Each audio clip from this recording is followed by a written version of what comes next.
Se você é gestor, cuida de uma equipe, tem pessoas que respondem para você, é responsável por um departamento, mas não cuida das pessoas que estão no teu departamento, vai aqui algumas dicas para você começar.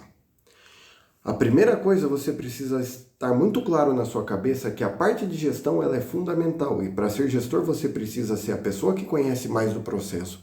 Você precisa conhecer todos os números do seu departamento, você precisa entender minuciosamente todos os processos e as etapas do seu departamento e, quando necessário, você precisa saber corrigir.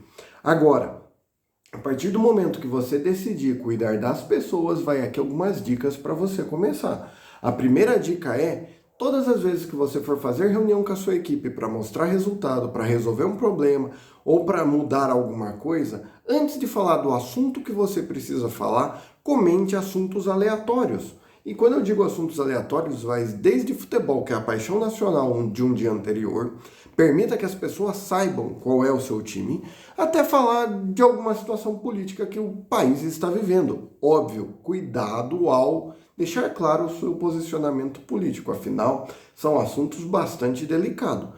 Agora, se você não quer falar de futebol e também não quer falar de política, tem aquele velho e bom conversa de elevador que é perguntar do tempo e reclamar porque tá frio ou reclamar porque tá calor.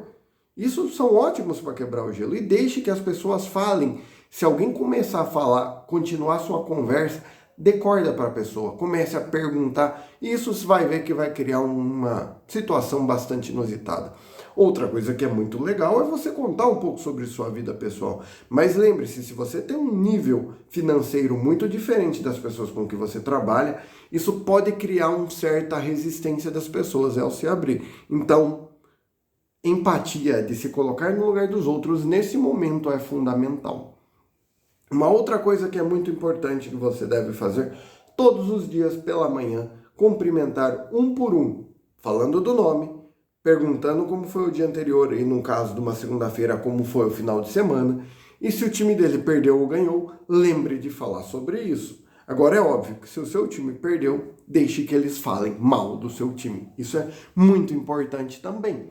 Outra coisa é, use os momentos de café. Então, se tem alguém tomando café, vá você tomar café junto com a pessoa. E no café, vale a mesma dica. Comece a falar do tempo, comece a falar das pessoas, comece a conhecer mais as pessoas. A partir daí você vai ver como o relacionamento vai sempre melhorar. E nunca se esqueça, quando alguém vier falar para você de algum problema ou vier falar de qualquer situação, não dê sua opinião de imediato. Não, altere sua voz, não fique nervoso e não gesticule. Afinal, o que nós falamos de boca fechada através da nossa expressão conta muito para a mensagem que a gente quer transmitir. Portanto, quando chegarem com um problema, pergunte, entenda exatamente qual foi o problema, para só a partir daí pensar na solução. E a hora que você for pensar na solução, não dê a resposta que você está na sua cabeça. Pergunte para a pessoa: e agora, o que nós vamos fazer juntos?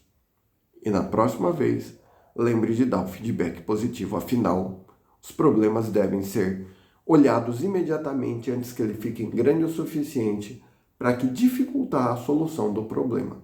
Portanto, quer melhorar o relacionamento? Segue essas dicas que você vai ter sucesso.